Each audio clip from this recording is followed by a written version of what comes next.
I never planned to keep my success a secret, but when you grow up with parents like mine, you learn that sometimes silence is your greatest weapon. My name is Sarah Chen, and this is the story of how I built a $900 million company when my family thought I was failing. The garden table at my parents' weekly family dinner felt smaller than usual that Friday evening. Maybe it was the weight of the news I knew was about to break, or maybe it was just the suffocating disappointment that seemed to radiate from my mother's perfectly pressed silk blouse. "Sarah, darling," Mom began, delicately cutting into her salmon. "I ran into Janet Wong at the club yesterday. Her daughter Jessica just made junior partner at Goldman Sachs."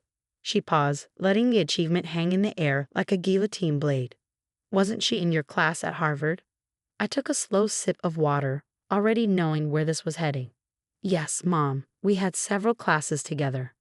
"Such a smart girl," Dad chimed in, not looking up from his phone. "Following the proper path. Unlike some people who throw away perfectly good careers to play entrepreneur in their garage. 3 years ago, their words would have cut deep, but tonight, they barely touched me." I checked my watch, 7:45 p.m. 15 minutes until the Wall Street Journal article went live. "Speaking of my garage startup," I said, pulling out one of my business cards and sliding it across the table. "I brought you a new card. We rebranded last month." Dad picked it up between his thumb and forefinger like it might be contaminated. "Chen Innovations," he read with a smirk. "Very original, Sarah. What happened to that cute little name you had before? Something about butterflies?" "Chrysalis Tech," I corrected him. "We outgrew it." Mom put down her fork, concern etched across her perfectly maintained features. "Sweetheart, I think it's time we had a serious discussion about your future. You're 32 now. All your cousins are established in their careers, starting families. I have a career, Mom. Playing with computers in your garage is not a career." Dad's voice rose as he slapped my business card down. "We didn't spend a fortune on your education so you could waste your life on this hobby." I felt a familiar tightness in my chest, the same one I felt 3 years ago when I quit my prestigious consulting job to start my company. Back then, their disapproval had nearly crushed me. Now it just served as fuel. "Do you even make any money?" Mom pressed.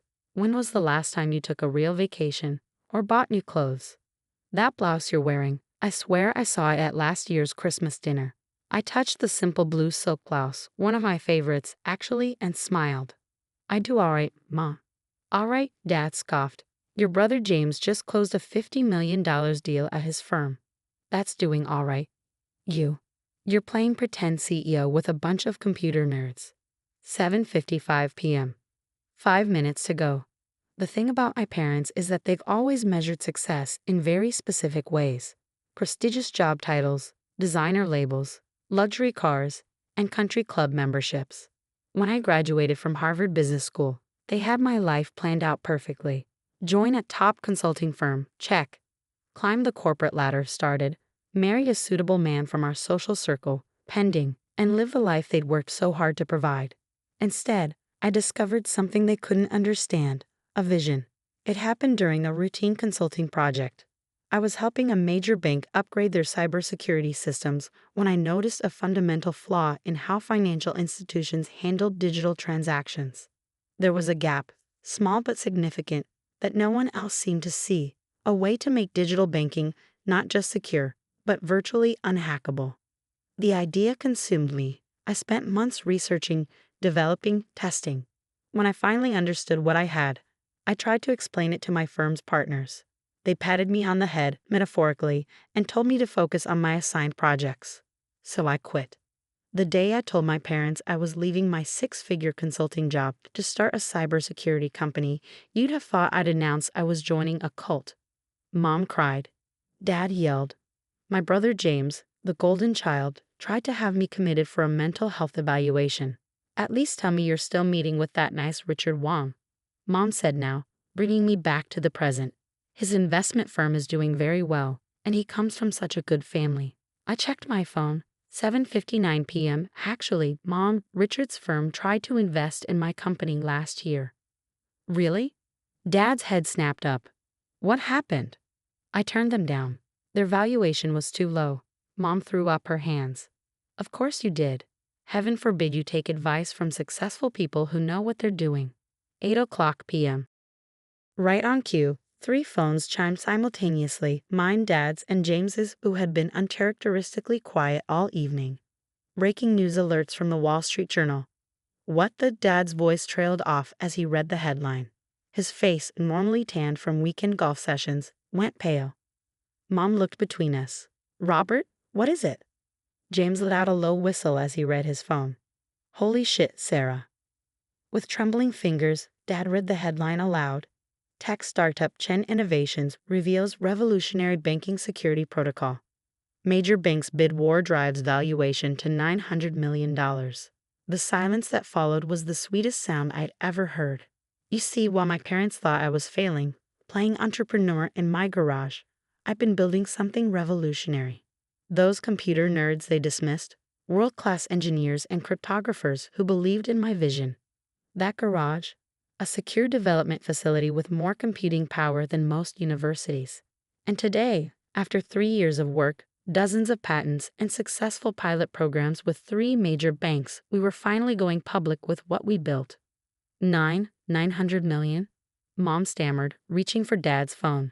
There must be some mistake. No mistake, I said quietly, taking another sip of water. The valuation is actually low. We turned down a $1 billion offer from Goldman last week. They wanted too much control. Dad's hand shook as he poured himself more wine, spilling some on the pristine tablecloth. Mom didn't even notice, too busy scrolling through the article, her eyes growing wider with each paragraph. The article doesn't even tell the whole story. I continued, warming to my subject. Would you like to know how many banks are currently bidding for our technology? Or how many government agencies have requested meetings? Or maybe you'd be interested in knowing that Richard Wong's firm is now offering 20 times what they offered last year. James let out another whistle. Sis, why didn't you tell me? I could have helped with the legal side. The same way you helped by suggesting I needed psychiatric help when I started the company? He had the grace to look ashamed. Mom finally found her voice. But your clothes, your car, you live in that tiny apartment. I smiled, thinking about the real estate agent who was quietly finding me a new home. Did it ever occur to you that I might have different priorities than designer labels and luxury cars? That success isn't always visible on the surface. All this time, Dad muttered, still staring at his phone. All those dinners where you mocked my choices, belittled my dreams, treated me like a failure. I kept my voice calm, but I could feel years of frustration bubbling up. Yes, Dad, all this time. The garden fell silent again, broken only by the gentle splash of the fountain Mom had imported from Italy. In that moment, I saw my parents clearly, perhaps for the first time. They weren't the all-knowing arbiters of success I'd once thought them to be. They were just people trapped in their own narrow view of what achievement should look like. My phone buzzed again. Another news alert, another article about Chen Innovations. Soon the calls would start. Investors, journalists, potential clients. Our quiet phase was over, and everything was about to change. I stood up, smoothing down my old silk blouse.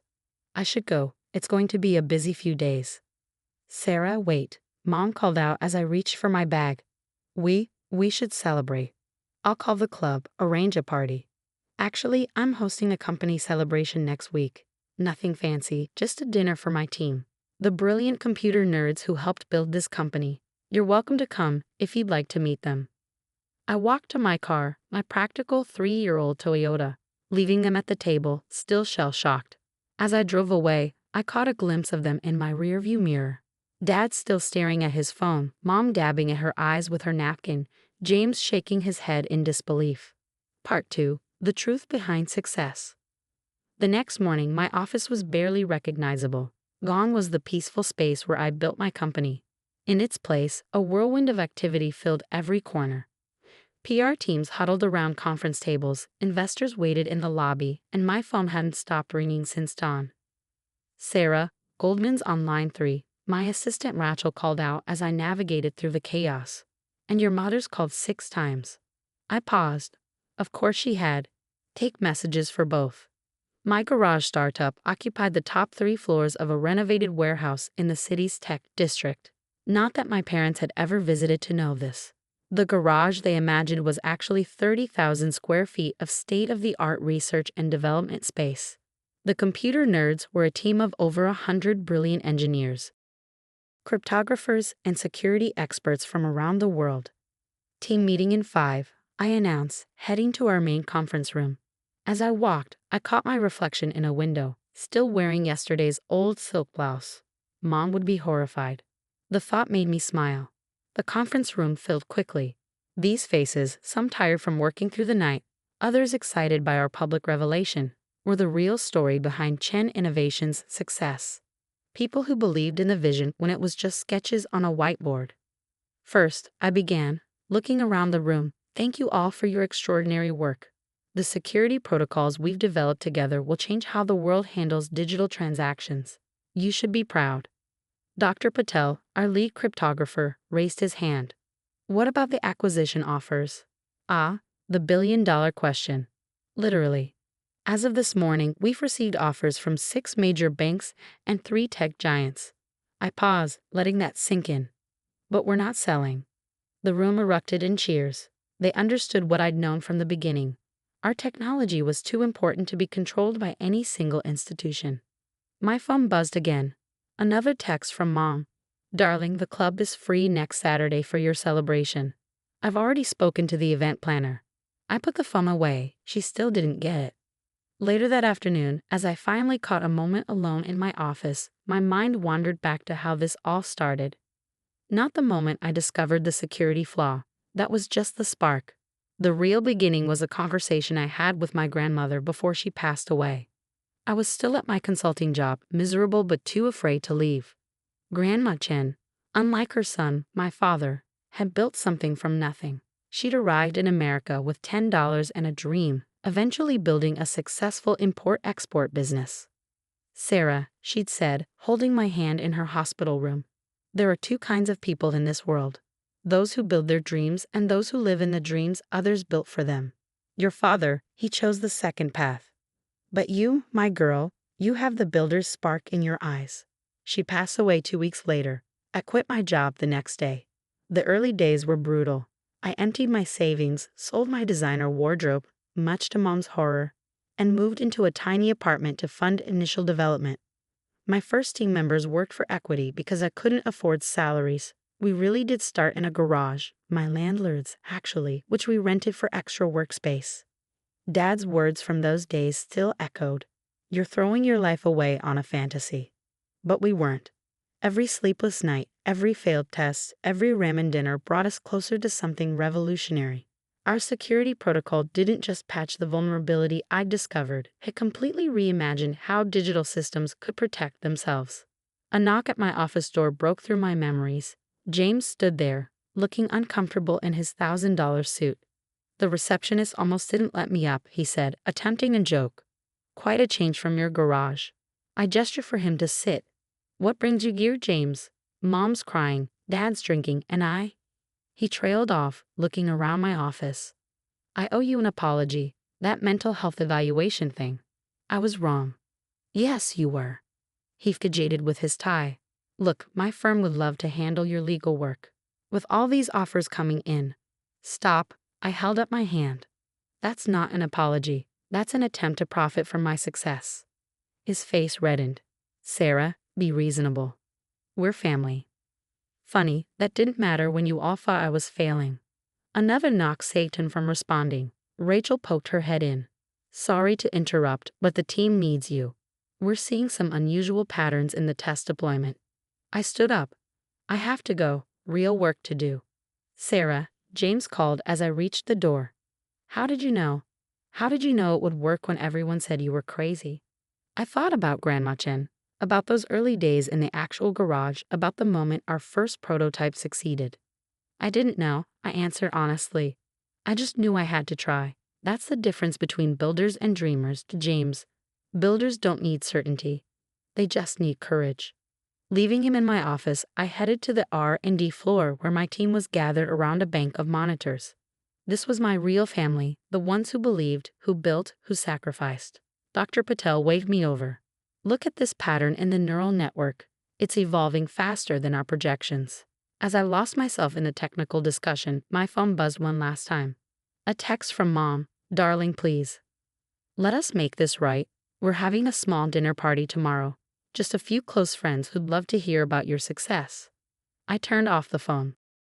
They still didn't understand. This wasn't about them anymore. It never really was. That evening, as the office finally quieted, I stood at the window looking out over the city. 3 years ago, I'd walked away from everything my parents valued.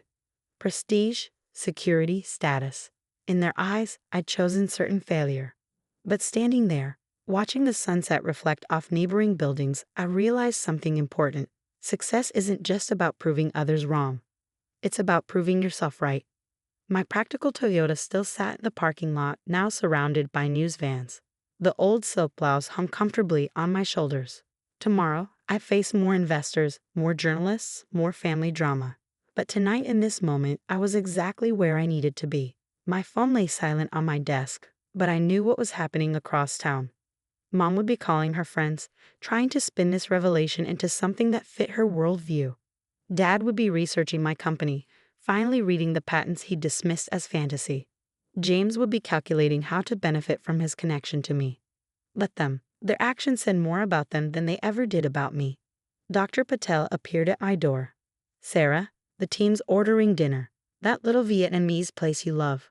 Want to join? I smiled, thinking about the celebration Mom was probably still planning at the country club. Absolutely.